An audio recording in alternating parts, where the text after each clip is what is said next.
Right now, what we're going to be making is brown butter. Now, brown butter is pretty simple to make. All you need is a pan. I prefer my stainless steel pan. You need some good quality butter. I prefer using unsalted butter. Also need a spatula or a spoon and a knife to cut up your butter. So brown butter in a recipe can replace your regular butter. It adds another depth of flavor. Browning butter brings out those nice toasty milk solids. So you can use it in recipes that call for regular butter, or you can just brown your butter to use it for toppings of any sorts of things. Right here, I have about a half cup or 4 ounces of our unsalted butter.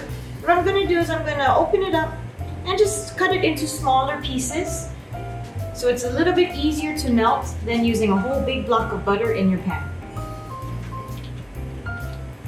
Go ahead and unwrap your butter. Take your knife, or paring knife, and just go ahead and start cutting up your butter into smaller pieces.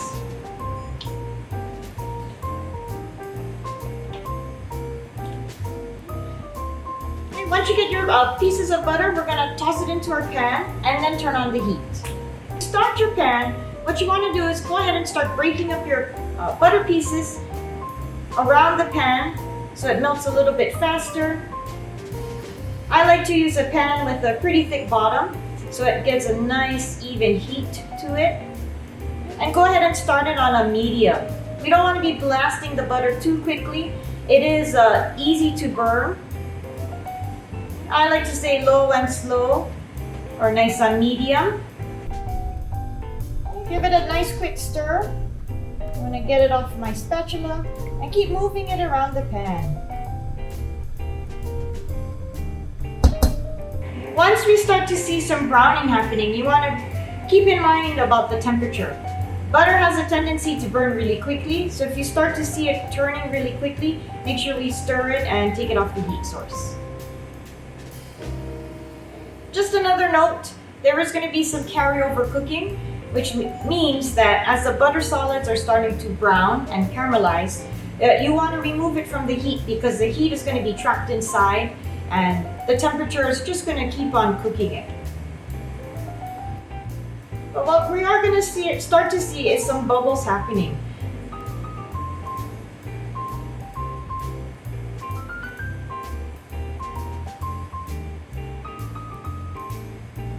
As the bubbles are happening, we're starting to see a simmer, then we're going to start to see a boil. What happens is now we're going to start to see the butter actually starting to brown. If we want a golden brown, as soon as you start to see a little bit of browning pieces, you can go ahead and stop. Again, it's always easier to bring it back to the heat versus burning all of the butter. Okay, so I'm just going to move some of the froth around so you can actually see what's happening underneath. Okay, the steam that's coming off, that's all the water evaporation that's happening. Inside on the bottom part, you're going to start to see some light browning. So that's what we want to see. Is some of that milk solids starting to brown.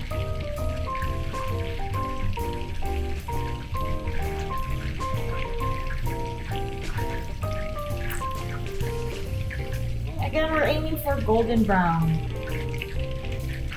Okay, we're starting to see some color changes. So we can go ahead and lower the heat.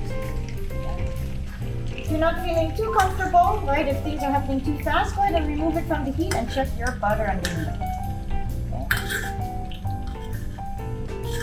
Okay, once you started to see those little bubbles, that's when I know. You can kind of take a look here. There's going to be some light golden brown on the bottom. That's when we know the butter is done. It's a little hard to see because there's so much froth, but I'm turning the pan and you can see the golden brown. Now what we're going to do is we're going to take our heat-safe pan and we're going to transfer the butter into the pan. Go ahead and make sure your heat is off. Pour the butter in. Again, we're looking for that light golden brown color.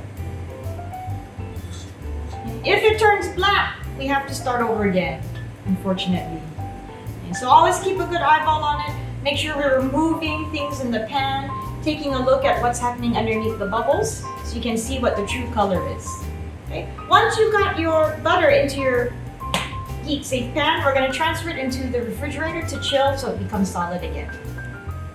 Okay, so here's a side-by-side comparison of the melted butter. So over here we have the melted brown butter. Okay, once you put it into your refrigerator, okay, the butter will solidify again, and this is kind of what it should look like. Okay. When you're replacing butter for like a cookies, or you want to use like a brown butter for your baked goods, a lot of times a lot of the butter will be called for creaming. Creaming method we'll talk about in the next video is going to be using more of a solid type of butter. We can't really use really hot butter because we won't get the same type of outcome for the cookie or the baked goods. So side-by-side comparison, melted brown butter.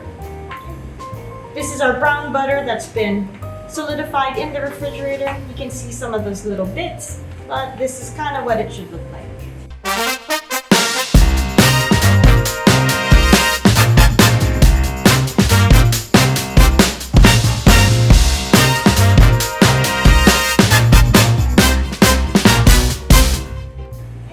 Now, to make our cookies, we're going to be using our brown butter, granulated sugar, brown sugar, and I prefer the light brown sugar, all-purpose flour.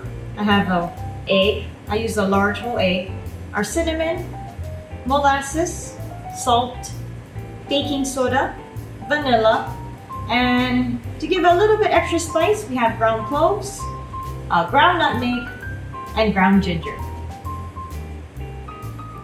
Okay, now to measure a pinch of any type of spice or salt, all it is actually like your pinch. So all we're taking is our pointer and our thumb and just gently pinch it up, okay, and put it into your vessel. You can buy measuring spoons that actually have like a pinch. Normally for like in our baking recipes, a lot of times it's like a 1/8 of a teaspoon. Okay. But what we're looking for again is just small pinch here, nothing too large or fistful for a pinch. Now, if you need to measure out spices using a teaspoon, tablespoon, or like our baking powder, baking soda, the easiest way is to go in and get your measuring spoon set and either scoop it up inside and level it off with something flat. So it could be the side of your finger, it could be the back of a butter knife, it could even be the cover. What we don't want to see is heaping teaspoons or tablespoons if that's not what the recipe is calling for. So very flat over the opening so you don't spill and make a mess all over the counter. All right, now to measure cups of flour, of sugar. All right, there's a tendency to start over portioning into your cup measures. Okay, the best technique or the best method is to actually buy a digital scale and use the weights and measurements from the digital scale, okay, versus doing it in cups or what we call volumetric measurements. Okay. If you don't want to scale and if you like to measure in cups and measures, that's totally fine. And what is the best practice though is to actually scoop the flour, especially flour is the one that gets a lot of mismeasurement, is to scoop the flour into your cup measure and then flatten it to what you need. Okay? Versus going in and using the scoop and piling it in, because in the end, when you pack it in, it's going to be a lot heavier than if you gently portion it into your cup and level it off. Okay? For example, let's say I just need a 1/2 cup measure. What I'm using is my little spoon, and I'm just gently putting it into the cup so it's a little bit heaping. And then again, taking something flat, I'm going to use the side of this scraper and then portioning it off into a level 1/2 cup here. Okay. This is a lot better method than, once again, taking this, scooping as much flour as you can inside, because now we have probably a few more ounces than what we need for the recipe. Okay, so now let's begin on making our fall spice cookies. What we're going to take is our brown butter. So the brown butter we browned earlier, we chilled it in the refrigerator. What I did was I broke it up into smaller pieces. And what we want it is to be at room temperature. What we need is room temperature butter to start creaming the butters and sugars together to start our cookie dough. Okay, so I'm going to go ahead and place my brown butter into the mixing bowl and start giving it a good smash.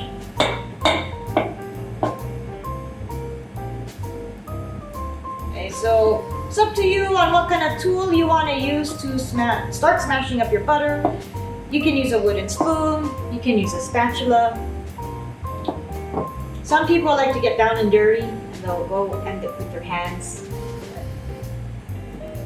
I like my wooden spoon. Once we start breaking up the butter into smaller pieces, what I'm going to do is I'm going to add my granulated sugar.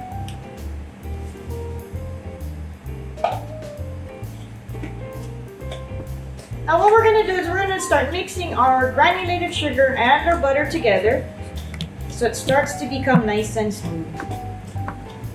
Take a look in here and start to see the butter and sugar mixing together. We call this creaming. What happens is the granulated sugar, it's like little crystals inside. It starts helping to aerate the butter to give you a really nice tender cookie. And once you start to see the sugar kind of disappear into the butter, then we can go ahead and add in our brown sugar. Again, for this recipe, I like to use light brown sugar. If you really like real molassesy, or if you really love brown sugar, you can use a dark brown sugar if you prefer. Now let's start to give it a good mix. So this recipe is really great even with working with a partner because you can take turns giving them the bowl to mix. Maybe you can say, I'm going to be the ingredient dumper. So you can ingredient dump while you see your friend or buddy just struggling mixing up everything together. And you can use a mixer like a KitchenAid. If you are using like a KitchenAid style stand mixer, I would go ahead and use a paddle attachment to do this. But there's nothing quite like mixing it by hand. It's always a good workout. What you want is the butter and sugars to be well combined together, so it's light and fluffy. Okay, now don't cheat and melt your butter, because that is going to start melting the sugar and it's going to give a little bit different consistency to the recipe. So if you can see here, right now the butter and sugars combined together. We're not quite to the fluffy stage, so we're going to keep mixing for a few more moments.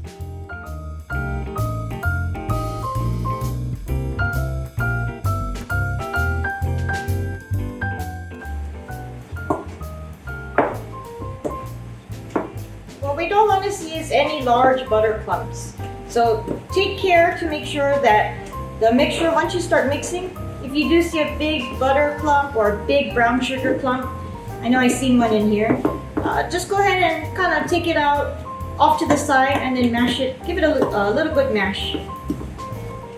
So when I say light and fluffy, we want the mixture to actually change color. And it changes color because right now we're aerating the batter. So the sugar crystals are helping push air inside the butter. And it's going to lighten in color. The mixture looks airy. Now we're going to start adding in our liquid ingredients. So what we're going to do first is add the egg. I like to use room temperature eggs. That has also been left out next to the butter, because the room temperature eggs will help go into your butter and sugar mixture a lot easier versus eggs that were taken straight from the refrigerator. Now let's go ahead and prepare the dry ingredients. What we're going to do is we're going to sift the flour first into a bowl.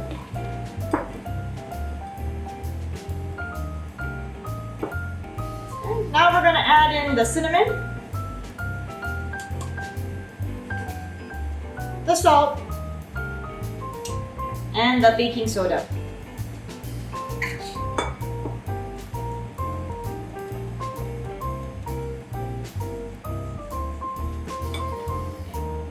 What we're going to do now is we're going to add pinches of cloves, nutmeg, and ginger. I like using ginger, especially when we're making like cinnamon style things. I think ginger also gives that nice warm type of flavor to your baked goods. Okay, so I'm just going to, again, grab that little pinch. If you love ginger, if you love cloves, go ahead and you can always add a little bit more. This is your cookie, so you're the chef. And then nutmeg.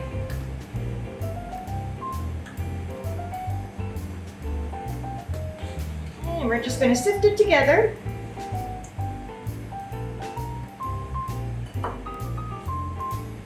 Now with your sifted ingredients, we're going to add it back into our butter mixture. So bring over the butter mixture. And now that everything is all in one place, we're just going to dump it right on top. Okay, now we're going to mix until combined. With cookies and a lot of baked goods, you'll probably see a lot of the recipes saying do not overmix. It's always better to undermix and then keep folding gently versus going at full speed and overmixing your mixture. Overmixing ends up to start to have like either tough cookies, tough cakes, tough muffins.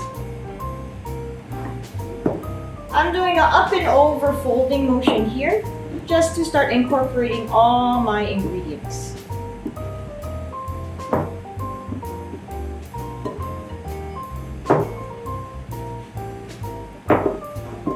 Once your flour and butter mixture is well combined, we're going to chill the mixture to roll out into small balls. So if you notice, this still looks a little bit crumbly, so I'm just going to give a few more folds. That should be it.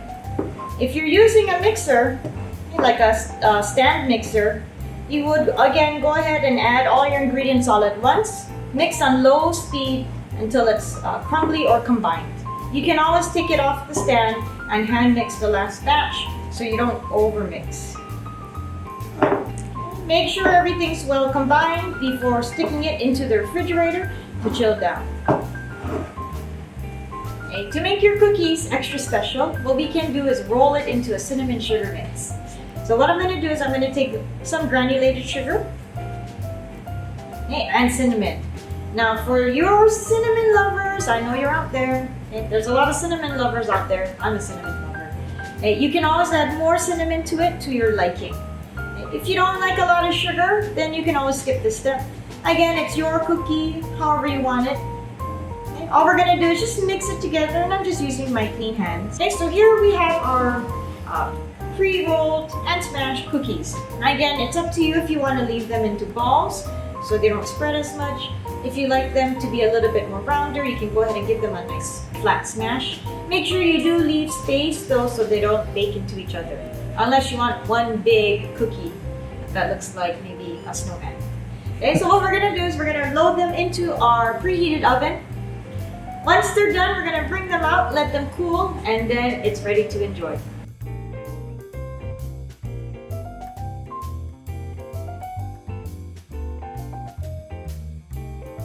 Okay, so now our fall harvest cookies are out of the oven. They've cooled, so once they're cooled, they should be able to lift off the pan.